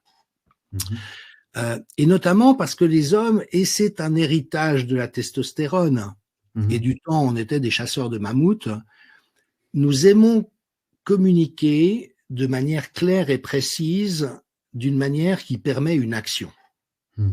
Tu vois, s'il y a le mammouth qui déboule devant toi et que tu es là avec ta lance comme un con, t'as pas besoin de savoir qu'il y a un bouquet de violettes, qu'il y a un pinson qui change dans l'arbre, que l'enfant a faim et puis que peut-être il fera beau demain. Tu vois, tu as besoin d'informations minimalistes pour te permettre d'agir. Et alors évidemment, c'est très caricatural de dire ça, il y a plein d'hommes qui savent parler d'autres choses, mais quand même, c'est une espèce de, tu vois, de moule fondamental, alors que les femmes aiment beaucoup communiquer pour entretenir le lien. Et les femmes, en moyenne, utilisent 2,5 fois plus de mots qu'un homme dans leur journée. Et souvent, par exemple, on voit ça entre copines, où elles se redisent des choses qu'elles savent déjà. Donc, pour un homme, c'est une perte de temps. Il faut que l'information apporte de la nouveauté. Si on le sait déjà, ça sert à rien de le redire. Alors que pour la femme, c'est le plaisir d'en parler ensemble, qui tisse le lien, qui crée la complicité et qui débouche sur le confort relationnel. Donc ça, c'est un premier élément. C'est que les modes de communication fondamentaux ne sont pas dans le même registre. Le deuxième élément, c'est que quand l'homme est déstabilisé émotionnellement, ça, c'est très classique, c'est dans Mars et Vénus, hein, les hommes viennent de Mars et les femmes de Vénus, il a besoin de se retirer dans la caverne jusqu'au moment où il retrouve sa contenance, parce qu'on n'aime pas être perturbé émotionnellement. Et donc, là, souvent les femmes qui sont plus capables de communiquer dans l'émotion, tu vois, nous poussent. Et nous, on n'a qu'un seul besoin, c'est de nous retirer dans la caverne pour nous sentir en sécurité avant de pouvoir remettre le bout de notre nez dehors. Et ça, c'est important de le savoir parce que là, il y a une telle contradiction entre les besoins de l'un et de l'autre que ça peut souvent créer des interférences. Et même si en tant qu'homme, on peut juste dire, écoute, je suis désolé, mais là, je me sens vraiment brassé émotionnellement, j'ai besoin de reprendre un peu mes esprits, je serais ravi d'en discuter avec toi, mais j'ai juste besoin de quelques heures par moi-même. Tu vois ce que je veux dire? Ça rassure l'autre aussi, qui autrement nous voit nous barricader comme un espèce de sauvage qui devient totalement inapte à la communication. Ce qui est inquiétant, vu que ça signale aussi une perte de la qualité du lien. Et puis le dernier élément qui est très fréquent dans les relations hommes-femmes, c'est aussi ce besoin insupportable des hommes de donner des solutions. Et quand une femme partage quelque chose qu'elle vit, je suis désolé, c'est des généralités, mais ça reste quand même très vrai. Fondamentalement, elle a besoin de deux choses. Elle a besoin d'être reconnue dans ce qu'elle vit et d'être validée dans ce qu'elle vit. Ok, tu t'es fait mal parler par une copine, ça t'a vraiment contrarié, voilà, t'es perturbé. Il n'y a pas de solution à donner. C'est ça. Il y a juste une réception à avoir à ce que la femme est en train de dire. Et nous, parce qu'on est un peu des bobets, tu vois, on dit toujours, on va dire une parole qui va l'aider. Oui, mais c'est pas grave, faut penser à autre chose. Ou, tu la connais, elle est comme ça. Ouais. Et puis, c'est pas le besoin de la femme à ce moment-là. Le besoin de la femme, c'est d'entendre, ma chérie, je comprends que ça t'a fait quelque chose, que tu te sens mal à l'aise avec ça. Si moi je vivais quelque chose de comparable, probablement que je réagirais aussi comme ça. Je comprends que tu vives ça comme ça ou que tu puisses vivre ça comme ça. Tu vois, quelque chose de cet ordre, mais qui est pas je vais t'apporter une solution, pauvre créature faible et lunatique pilotée par des hormones, et moi qui suis si rationnel et si logique, je vais te dire logiquement quoi faire. Tout en sachant que par les jeux des hormones, les femmes ont une fluidité émotionnelle compliquée. J'ai souvenir qu'une amie très proche m'avait dit, mais vous vous rendez pas compte ce que c'est que d'être comme ça, le jeu des hormones, et des fois on se transforme comme ça dans des créatures tout à fait fantasques, et on s'en rend pas compte, c'est les autres qui s'en rendent compte avant nous. Et tout d'un coup, on voit dans leurs yeux qu'on est en train de faire des trucs un peu bizarres, et ça nous... Donc tu vois, ce sont des registres très différents, mais je crois vraiment ce dont on a besoin, c'est de pouvoir juste accueillir l'autre dans ce qu'il est en train de vivre. Et là, nous les hommes, on n'est pas bons, a priori, on a besoin de beaucoup l'apprendre au contact des femmes. Ouais, c'est ça. Il y a Rose qui est en train de dire, je viens de découvrir que j'étais un homme. Oui. Excellent. Donc, ça fait beaucoup réagir, hein. Il y a énormément d'interactions sur le chat. Et vraiment, merci à toutes et à tous de pouvoir interagir, donner un certain nombre d'éléments aussi. Alors, la première chose que tu as évoquée, c'est d'essayer de contenir son stress, essayer de comprendre en soi-même la vraie question qui nous soucie. Est-ce que tu peux identifier aussi d'autres écueils, hein, que tu vas expliciter évidemment dans ton programme, que tu vas nous évoquer tout de suite après, mais quels sont les autres écueils qui peuvent ternir une bonne communication? Alors déjà, peut-être faire quelques petits exercices juste avant, prendre un temps avant d'aller à l'assaut de la personne, et peut-être se dire finalement je vais pas partir en guerre. Je vais justement essayer d'ouvrir un dialogue, et donc peut-être faire quelques petits exercices comme tu nous l'avais donné aussi sur le Neuro-Wisdom, peut-être quelques exercices pour pouvoir dire bon, je vais aller discuter avec mon patron, avec mon collègue, avec ma femme, avec mon mari, avec la personne du coin, le commerçant qui me tient à cœur. J'ai vraiment un problème à régler. Peut-être ne pas y aller. J'avais un maître qui disait si j'ai envie de taper mon élève parce que j'en peux plus tellement il comprend rien, je me lève, je vais dans la pièce d'à côté, je prends ma veste, je retourne ma veste et je reviens. Et si j'ai encore envie de le taper, là, je le tape. Parce que vraiment, évidemment, c'est caricatural. Donc, peut-être prendre ce temps. Je ne sais pas ce que tu préconises, comment tu le préconises, prendre ce temps. Et après, quels sont les autres écueils que tu vois principalement qui pourraient ternir la communication? Alors, effectivement, et on va partager avec toutes les personnes qui sont avec nous ce soir des articles, notamment l'article de référence de l'équipe de neuroscientifiques avec qui je collabore, qui détaille l'entier de cette proposition pour qu'ils puissent vraiment entrer en détail dedans et l'explorer. Mais tu vois, pour moi, en devenant conscient de tous ces paramètres, alors évidemment, tu sais, le sous-titre que je propose pour cette formation, c'est comment communiquer mieux en toutes circonstances. Est-ce que ça veut dire qu'il est possible de communiquer bien en toutes circonstances? Je crois pas. Mais mieux, oui, c'est ça. Mais mieux. Et puis, par rapport à ton maître qui, ayant retourné sa veste, finit par taper l'élève, j'ai envie de dire, c'est important de ne pas être perfectionniste non plus. On a le droit aussi de s'engueuler, on a le droit aussi des fois de pas être parfait, on a le droit de pas appliquer les meilleures stratégies. Et des fois, d'ailleurs, dans des relations très intimes, ça fait du bien de péter un câble. Enfin, ça peut être un mal pour un bien. C'est pas forcément la meilleure chose, mais tant qu'on est sincère, qu'on respecte l'autre, qu'on a sincèrement envie que la relation aille vers le mieux, tu vois, faut pas non plus devenir des personnes qui se surveillent en permanence. Et pour la petite histoire, ça m'avait beaucoup amusé, mais quand je m'étais formé en communication non violente, j'avais vu des formateurs finir par s'engueuler et se taper dessus en jetant complètement aux orties tout ce qu'ils nous avaient enseigné pendant le week-end. Alors, c'était amusant parce que d'un côté, je me disais, bon, bah, quand même, ils ont pas tout à fait maîtrisé ce qu'ils enseignent aux autres.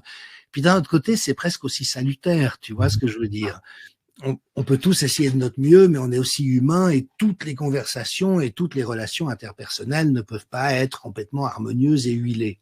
Par contre, une fois qu'on a bien compris tous ces principes que nous venons d'évoquer, nous savons que nous avons une palette de ressources à disposition pour prévenir le fait que ça dérape en pilote automatique vers le pire et savoir ne pas mettre de l'huile sur le feu d'une manière qui ne peut être que contre-productive et douloureuse pour chacun. Voilà, je dirais, ça c'est la grande clé. Et puis après, je pense aussi que au fond, la grande compétence qui guérit à peu près tout en termes de communication, c'est l'écoute véridique. Et le problème, trop souvent quand on discute avec d'autres, mais encore plus quand c'est tendu, donc qu'on a peur, c'est qu'on réfléchit à ce qu'on pense et à ce qu'on pourrait répondre pendant que l'autre est en train de parler. Et si on fait ça pendant que l'autre parle, on ne l'écoute pas. On ne peut pas l'écouter pleinement. C'est ça, c'est le travers des journalistes qui ont une série de questions à poser et qui n'écoutent absolument pas les réponses. Et peut-être que la question suivante, il y avait eu la réponse sur le propos précédent. Donc voilà, c'est un petit peu cette histoire. Ouais. Et on le voit, pendant que l'autre répond à la télé, ils sont déjà en train de regarder la question suivante.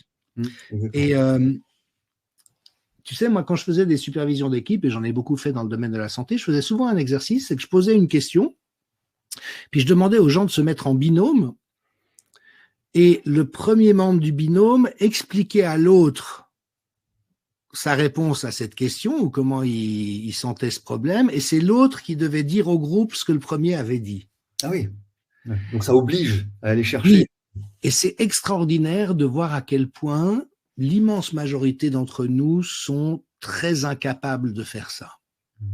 C'est-à-dire juste d'écouter.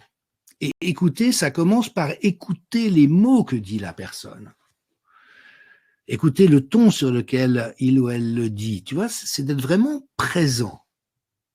Et je pense que toute communication interpersonnelle où on est vraiment présent et attentif à l'autre sans parasite est en soi extraordinairement constructive et apaisante. Ouais. Ce que dit Rose, c'est on ne présuppose pas des réponses, on écoute. Exactement. Ouais. Exactement. Quels sont les mots qu'il ou elle utilise en vertu d'une autre réalité que tu as soulignée précédemment, on ne s'est pas arrêté dessus, mais qui est, et là encore la recherche en neuropsychologie est somptueuse, que les mots complexes, alors c'est quoi un mot complexe? C'est ce qui est différent d'un mot concret. Une chaise, un téléphone, un couteau suisse, c'est des mots concrets. C'est-à-dire, si je te dis un couteau suisse, tu vas pas penser à une chaise ou à un téléphone. C'est concret. Mais tous les mots complexes, polysémiques, ont un sens différent pour chacun. Je prends amour, Dieu, justice, courage. Tu n'as pas la même définition de ces mots que je les ai moi. C'est impossible. Il va y avoir des choses qu'on va retrouver, mais les mots complexes sont par définition différents pour chacun. Et donc, ce qui est important, c'est de ne pas partir du principe que l'autre utilise les mots dans le même sens où moi je les utilise. J'ai une petite anecdote, ça m'était arrivé dans une supervision d'équipe, j'avais adoré, c'était avec des gens qui travaillaient en protection de l'enfance, tu sais. Puis à un moment donné, je ne sais pas pourquoi, j'ai entendu plusieurs, on avait un tour de discussion, puis j'ai dit, ouais, mais c'est vraiment une vocation le travail que vous faites. C'est-à-dire que pour se confronter à autant de souffrances et à des enfants qui sont en danger, c'est quand même pas au rieur sanglier, c'est pas être fleuriste ou prof de ski, tu vois ce que je veux dire. Donc moi j'ai dit, il faut quand même avoir une vocation. Et puis je l'entendais dans un centre noble, tu vois. Et puis il y a eu une très grosse levée de bouclier. Je dis, ah, mais pourquoi vous dites ça? C'est pas respectueux, je suis pas d'accord. Et puis, en fait, ce qu'ils voulaient dire, enfin, eux ont interprété ça dans le sens un peu bonne sœur, tu vois. Un peu prendre soin des autres, tu vois, la vocation, le sacrifice, etc. Alors que moi, j'entendais vocation au sens presque étymologique, tu vois, c'est l'appel. Vocare et vox vocare, et c'est que si on se dirige vers la protection de l'enfance ou les soins, c'est qu'il y a un appel à l'intérieur de soi. On se dit non, même si c'est difficile ou compliqué, mais moi, c'est ça que j'ai envie de faire. Et donc, c'était très amusant parce qu'on voyait qu'entre le sens que eux attribuaient à vocation et que celui que moi j'attribuais, c'était différent. Et donc, il y a eu un malentendu. Par contre, là où ça devient très intéressant, c'est que ça permet dans la conversation, si on est attentif aux mots qu'utilise l'autre, de le questionner. Qu'est-ce que tu entends par ça? Tu m'as dit à plusieurs reprises que tu ne te sentais pas respecté. C'est quoi que tu entends par là? C'est quoi que je fais qui te donne l'impression que tu n'es pas respecté?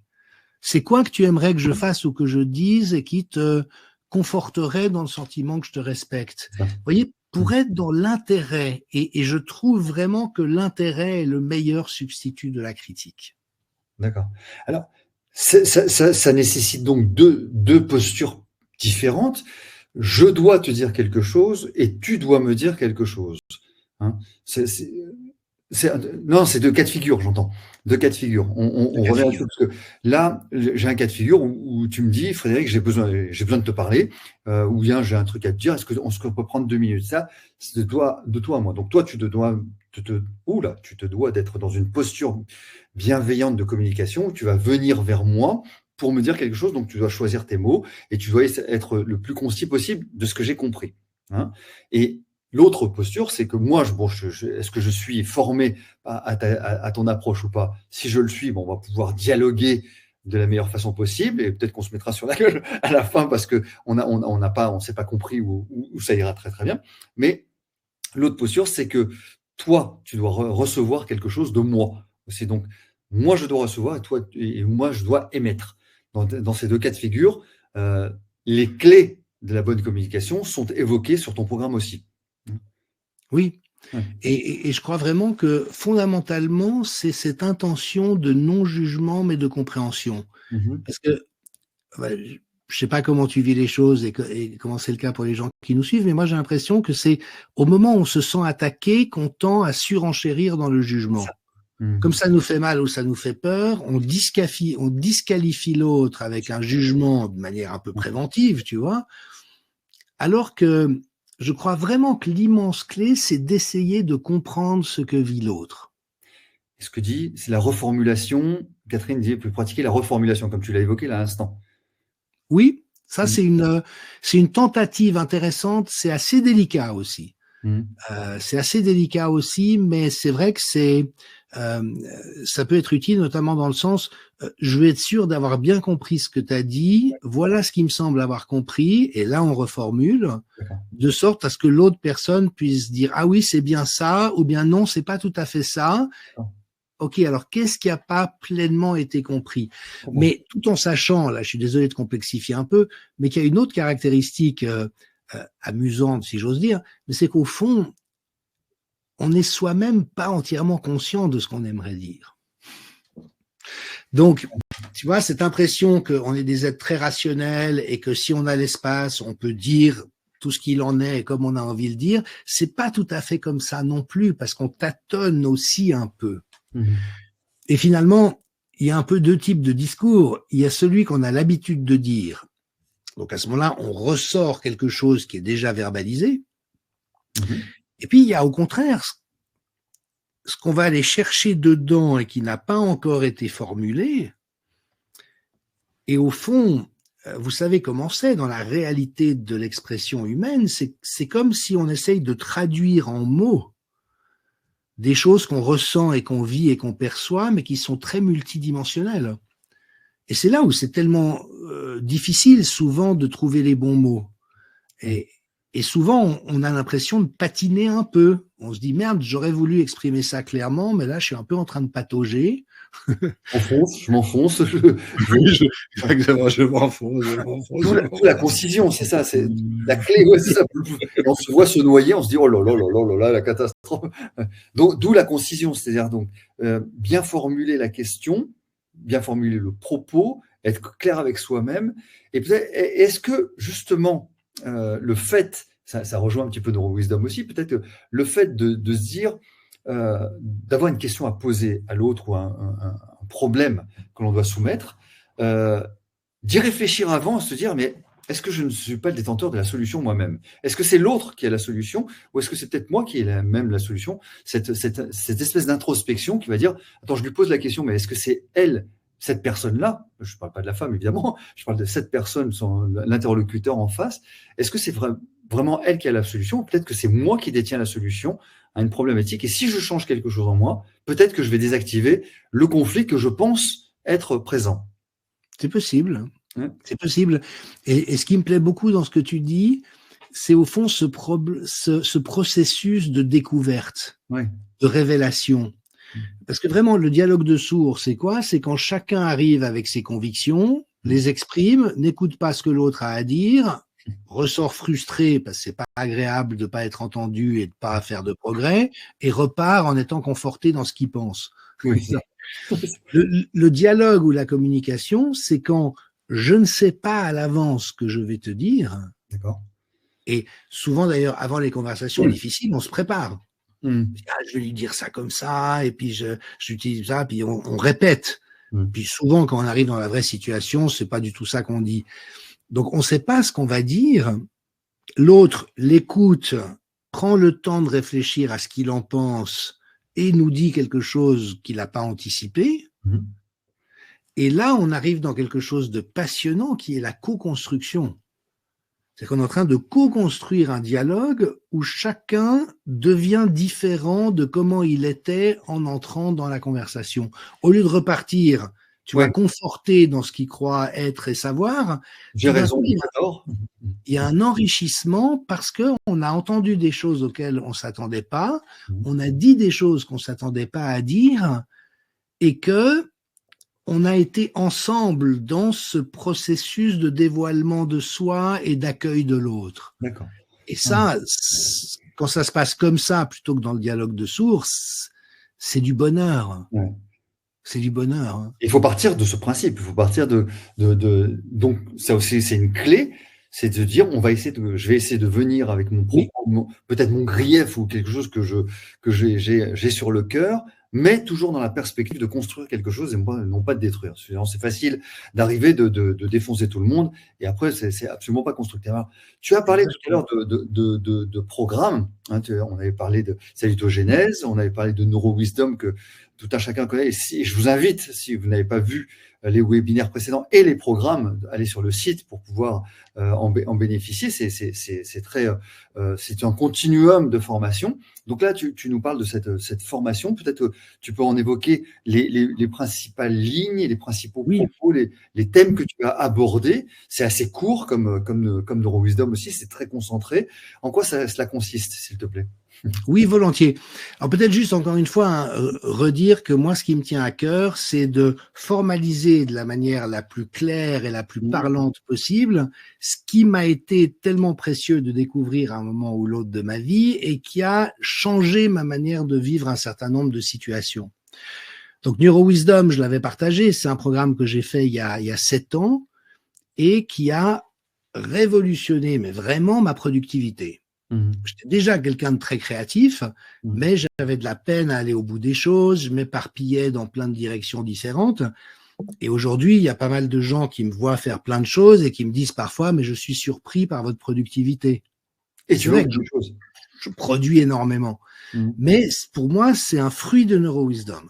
Si j'avais pas rencontré ces clés à ce moment-là, qui m'ont aidé à canaliser mon énergie, à savoir quand passer d'un système à l'autre, comment gérer mon temps, tu vois, et m'organiser, mais au niveau de ma conscience, pour rendre les processus de production beaucoup plus aisés, j'en serais pas capable.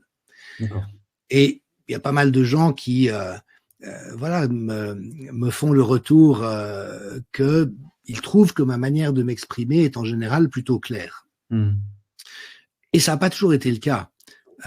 Comme j'aime les choses complexes, je me suis toujours intéressé à des choses assez complexes et pendant longtemps, je les restituais d'une manière compliquée. Et les gens avaient l'impression de ne pas comprendre de quoi je parlais ou que, tu vois, ça ne prenait pas sens pour eux. Et aujourd'hui, il est vrai que je crois avoir une compétence relativement construite de présenter les choses d'une manière qui fait vite sens pour les gens parce que c'est clair. Et par exemple, c'est amusant parce qu'en général, je parle beaucoup. Ce soir, ça fait 1h30 que je parle, donc on ne peut pas dire que je suis concis. Mais pour quelqu'un qui étudiera neurocommunication, vous verrez que toute la manière dont j'organise ma parole est faite pour pouvoir être très compréhensible. Et ça veut dire que je mets des scansions, je fais des arrêts, je décris ce dont je parle par rapport au reste. Enfin, c'est tout un ensemble de stratégies de communication qui ont pour finalité de permettre que la personne en face ne se sente pas submergée de paroles ou perdue dans un espèce d'univers de choses qui sont dites, mais accompagnée dans un univers peut-être un peu complexe, mais d'une manière où voilà, elle peut faire sens de ce qu'elle a rencontré. Et donc voilà, tous ces gains que j'ai vécus dans ma vie personnelle, professionnelle et publique autour de la communication, eh ben, ça me tient très très à cœur de le partager avec d'autres. C'est vrai que les webinaires, il y a une offre commerciale à la fin de ce webinaire, et je te remercie de m'accompagner là-dedans. En général, ils ont pour principe de faire envie aux gens, de donner un peu d'informations, mais pas trop, pour qu'après ils aient envie d'acheter le programme. Et c'est pas une critique, c'est comme ça que ça marche, c'est comme ça qu'on achète nos ordinateurs, nos voitures, nos trucs, donc c'est pas une critique. Mais ici, on fait quelque chose de totalement différent, c'est que je donne tout. Je ne garde rien pour le programme en disant ça, vous ne l'aurez que si vous achetez le programme. Donc, on va vous donner le fameux article séminal de Waldman, Newberg et Manning, où il y a tout. Il y a leur fameux livre, La clé de la communication, où on trouve tout. Donc, toute l'information est là. Par contre, comme je l'évoquais en début de séminaire, l'information, c'est une chose et la connaissance, c'en est une autre. Et pour pouvoir faire le meilleur usage de choses qu'on a lues et comprises, ou entendues et comprises, et que ça devienne vraiment une partie de nous-mêmes dans notre manière de vivre, il faut vivre des expériences. Et rien n'est mieux que d'être accompagné par quelqu'un en qui on a confiance et chez qui on voit quelque chose de convaincant parce que lui-même a construit cette connaissance. C'est la cohérence. Oui. Et puis, il y a quelque chose qui passe de personne à personne. Moi, quand j'entends une conférence de Michel Maffezoli en anthropologie, c'est une sommité, c'est d'une intelligence, c'est d'une précision, mais je bois quelque chose qui me rend plus intelligent. Ouais. Alors, je n'ai pas la prétention de vous rendre plus intelligent. Par contre, c'est vrai que cette matière de neurosciences appliquée à la communication, je la travaille depuis 7 ans. Et donc, dans le programme que je propose aux personnes que ça intéressera, on verra de semaine en semaine, au long de 8 modules, tous les différents paramètres que nous avons évoqués. Je vous donnerai tout un ensemble de suggestions, d'expérimentations et de pratiques qui peuvent même aller de la simple observation. Par exemple, vous êtes au café, il y a des gens qui parlent autour de vous, essayez d'observer le flux de paroles. Est-ce que quelqu'un qui met beaucoup de mots très vite, quelqu'un qui met peu de mots, et puis qu'est-ce que ça donne énergétiquement dans l'énergie de l'un et l'autre que vous pouvez observer à l'œil nu. Tu vois, juste des clés comme ça, parce que quand on devient attentif à ces dimensions et qu'on les expérimente, parce que on fera aussi des webinaires d'intégration régulièrement au long des semaines, eh bien, il y a quelque chose qui se construit et qu'on ne peut pas retirer juste de la lecture d'un article ou d'un livre. Donc, je ne cache rien, tout est là, l'information, il n'y aura rien de nouveau dans l'information. Par contre, j'accompagnerai les personnes qui le souhaitent dans tout un ensemble d'expériences constructives et transformationnelles qui font que, tu te souviens, avec NeuroWisdom, on garantissait aux participants qu'à la fin du programme, leur cerveau ne serait plus le même. C'est vrai. Et voilà, je vous garantis que au bout des 8 semaines du programme, votre manière de communiquer avec les autres ne sera plus la même et qu'elle sera beaucoup plus constructive et agréable et aisée dans beaucoup, beaucoup de circonstances. Alors, je me permets de témoigner personnellement, c'est que je ne sais plus quand on a fait NeuroWisdom et tu m'as gentiment offert la formation, et sache que mon cerveau n'était plus le même et que j'ai modifié énormément de choses dans ma vie professionnelle qui étaient bordéliques. Hein, je faisais beaucoup, beaucoup de choses, et quand je t'ai entendu parler de ta structuration et de ta rentabilité, de cette écologie de la pensée et de la structuration de la pensée, eh ben, et c'est absolument pas de obséquieux, c'est pas du tout de la flatterie, de la flagornerie ou je ne sais quoi. C'est vraiment, ça a changé. J'ai arrêté des choses au profit d'autres choses, gagner du temps par rapport à ça, et je ne saurais trop te remercier. C'est vrai que je n'ai pas fait ce retour. Je le fais en live devant près de 800 personnes, et c'est vrai que ça a structuré beaucoup de choses et ça a avancé. Et je vais me permettre de refaire encore une fois NeuroWisdom pour pouvoir avancer encore plus sur cela. Et donc, ce programme de neurocommunication, j'imagine que tu vas le proposer dès demain sur un email, c'est ça, où tu auras une détail. C'est la page qui va être affichée à partir de demain, c'est cela? Oui, absolument. Mais laisse-moi d'abord te dire à quel point ton retour me touche. Vraiment, ça me touche et ça m'émerveille, parce que ce que tu as vécu, c'est ce que j'ai vécu.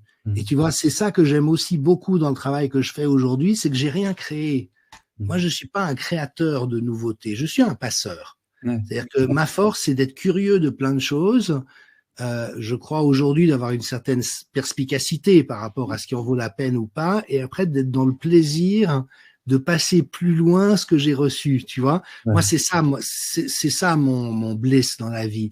Et voilà, le fait que toi, tu aies vécu la même harmonisation que moi j'avais vécu avec ce programme, voilà, ça me remplit de bonheur, parce que c'est tout le sens pour lequel je fais tout ce travail et me donne beaucoup de peine pour le rendre accessible aux gens.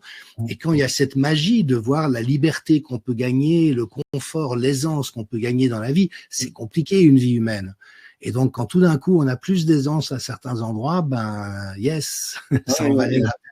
Et il y a des témoignages de personnes aussi, de nos spectateurs ce soir, qui nous disent qu'ils ont fait NeuroWisdom. Alors, une question aussi, est-ce que on peut faire la formation de neurocommunication sans avoir fait NeuroWisdom? Oui.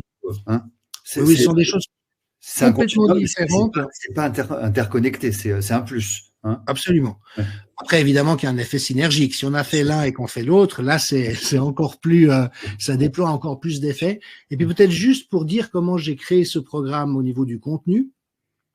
Donc, les personnes qui ont suivi NeuroWisdom savent aussi qu'on a intégré toute une partie en lien avec les processus d'apprentissage, parce que c'est un autre domaine passionnant des neurosciences, la neuroéducation. C'est-à-dire comment est-ce qu'on peut optimiser le processus d'apprentissage qui, tel qu'il est pratiqué habituellement, est souvent très... le ratio effort-bénéfice est pas terrible, quoi. Quand on voit qu'en Suisse, on fait à peu près 8 ans d'allemand à l'école à raison de 4 ou 5 heures par semaine, et qu'au bout de ces 8 ans, il y a à peu près personne qui sait parler allemand, on se dit que franchement, il y a peut-être moyen de faire mieux. Et les neurosciences ont montré tous les moyens par lesquels on peut, par exemple, mémoriser de manière beaucoup plus facile, et puis aussi développer de l'aisance. Et donc, dans NeuroWisdom, il y a déjà tout un modèle neuroéducatif qui est proposé. Et puis, avec neurocommunication, je vais faire quelque chose d'un peu similaire. Et en fait, l'ossature du programme sera la suivante. Chaque module commence par une vidéo d'une dizaine de minutes qui présente les grandes idées du thème de la semaine. Donc, c'est les différents paramètres de la communication en lien avec le cerveau. Et d'une manière très créative. Donc, je vais utiliser beaucoup d'images, beaucoup d'imagerie, beaucoup de visuels, beaucoup de symbolisme pour qu'en fait, la personne qui regarde la vidéo, tu vois, soit vraiment absorbe quelque chose qui soit plus que des idées, mais soit vraiment un espèce de bain de compréhension qui vienne faire toucher un ensemble de résonances à l'intérieur. Après, il y a un manuel de formation avec des recommandations d'expérimentation. Il y aura quelques pistes audio aussi pour permettre de vivre des expériences fondatrices de semaine en semaine. Et donc, les nouveaux contenus en ligne seront disponibles tous les mercredis à partir du 3 janvier. Et puis, le mardi suivant, il y aura un webinaire où en fond, on clôturera cette semaine-là pour pouvoir introduire la suivante. Et donc, il y aura aussi ce moment groupal ou communautaire dont on a observé qui facilitait beaucoup les apprentissages. Parce que le simple fait d'être en ligne avec 10, 20, 50, 80 personnes qui ont le même intérêt que nous, qui s'engagent dans la même démarche que nous, qui ont plein de questions à poser par rapport à ce qu'ils vivent, ou des témoignages à faire de quelles expériences ils ont vécues, de quelle manière, ensemencent de manière extraordinairement forte le processus d'apprentissage. Donc, voilà, il y a aussi une toile de fond extrêmement pensée du processus de formation pour qu'à l'issue des 8 semaines, le modèle soit pleinement intégré dans tout ce qu'il permet de gagner comme confort à beaucoup d'endroits différents.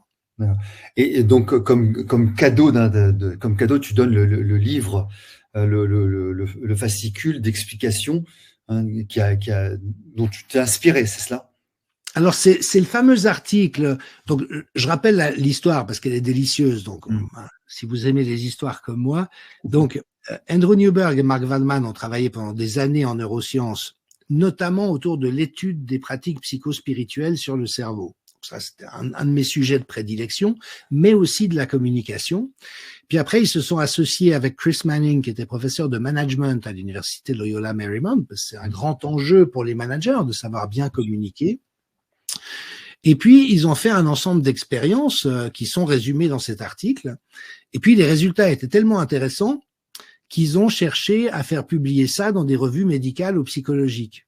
Andrew Newberg est médecin, Mark Waldman est très connu dans le milieu de la psychologie, et ça a été refusé partout, non pas parce qu'il y aurait eu des défauts dans la recherche, elle est irréprochable sur le plan méthodologique, mais parce que les résultats étaient trop bons. Et donc, à la fois, ça apparaissait peu croyable, enfin quand même, étant donné la respectabilité des auteurs, ils ne se sont pas dit qu'ils avaient fraudé, et évidemment que c'est pas le cas, mais c'est juste que c'était trop choquamment bon par rapport à ce qu'on publie habituellement. Et donc, ils ont fini par publier cet article dans une revue d'éducation des dirigeants dans le cadre de MBA. Et c'est devenu l'article le plus téléchargé de la revue en question.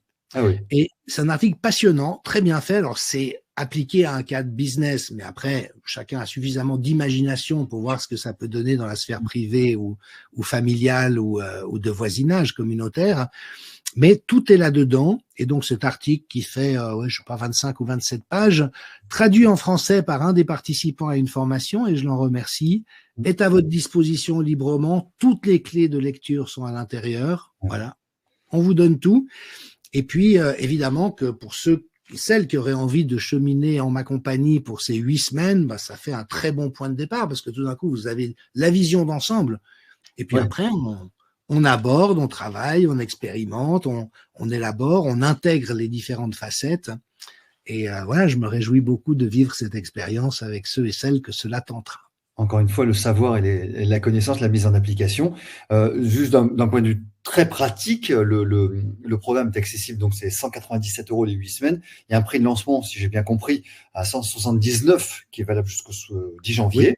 Oui. Et comme il se doit, tu as un système de remboursement sans aucun motif, si dans les 30 jours, oui. pour une raison X ou Y qu'ils n'ont pas à formuler, tu as un remboursement plein et entier sur le programme. Et donc, c'est à partir du 3 janvier que le programme sera effectif. Et donc, tout un chacun aura les informations sur la page que tu vas lancer dès demain, enfin donc, très rapidement, pour pouvoir avoir les liens d'inscription, les modalités, etc. C'est cela ? Exactement. Donc, dès demain, sur mon site jdmichel.com, en arrivant, vous aurez une belle fenêtre, nouveau programme neurocommunication. En cliquant dessus, vous aurez toute la récapitulation des informations du contenu du programme et de son sens. Comme tu le dis, il y a cette garantie de remboursement inconditionnel de 30 jours qui, pour moi, est une nécessité éthique. C'est-à-dire que je ne veux pas que mes programmes sont relativement bons. Enfin, ils sont pas bon marché, mais ils sont pas très chers par rapport à la concurrence. C'est plutôt raisonnable par rapport à ce qu'on trouve habituellement. Maintenant, c'est mon gagne-pain. Je mets beaucoup d'efforts dedans. Donc, évidemment que c'est un investissement. Par contre, ça fait partie de mes valeurs fondamentales. Je ne veux pas que qui que ce soit regrette d'avoir investi cet argent. Et si pour une raison ou pour une autre, c'est pas exactement ce qui vous convenait, c'est pas ce à quoi vous vous attendiez, quelques raisons, mais vous avez même pas à me donner la raison, vous avez juste à m'envoyer un mail disant je demande à être remboursé et vous avez 30 jours pour le faire. Et ça vraiment, ça fait partie de mon éthique parce que ça me permet aussi d'être sûr que les gens qui vont au bout du programme apprécient ce qu'ils vivent et ce qu'ils reçoivent. Et il y a rien de meilleur que d'avoir des gens qui résonnent et ont de la gratitude pour ce qu'ils ont reçu, autant que moi j'en ai eu au moment où j'ai reçu toute cette matière. Écoute, merci. Merci. On a hâte de se retrouver à partir du 3 janvier pour commencer pour initier cette formation.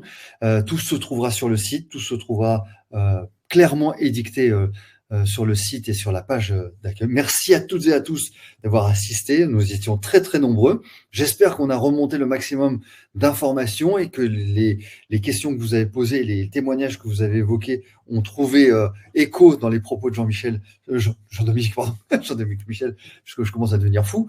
J'ai l'habitude. Ouais, voilà. Et j'espère qu'on vous retrouvera très rapidement sur ces programmes. Neurodéveloppement, neurocommunication, c'est quelque chose qui va à qui on souhaite longue vie, pardon, j'en bafouille à la fin de ce webinaire, je suis désolé, et on souhaite à toutes et à tous une bonne santé et prenez soin de vous. Merci Jean-Dominique pour ce magnifique webinaire. À très bientôt. Merci à toi Frédéric, et peut-être aussi pour terminer, on a eu une vision avec Mark Waldman qui était: que donnerait un monde où, dès l'enfance et l'adolescence, chacun et chacune apprendrait à communiquer de la manière la plus constructive, authentique, nourrissante possible. Je crois qu'on sent tous qu'il y a là un enjeu très important pour nous tous. Et donc, voilà, c'est juste très, très beau de pouvoir participer à ce mouvement. Et merci à toi d'avoir animé toute cette soirée. Plaisir. C'est un privilège. Et je rappelle encore une fois qu'il y aura un replay que Jean-Dominique mettra à disposition très, très rapidement. Merci à toutes et à tous. Merci Jean-Dominique. À très vite. Et merci pour ce partage. À bientôt. À bientôt. J'attends quelques secondes pour ne pas couper la parole. Parfait.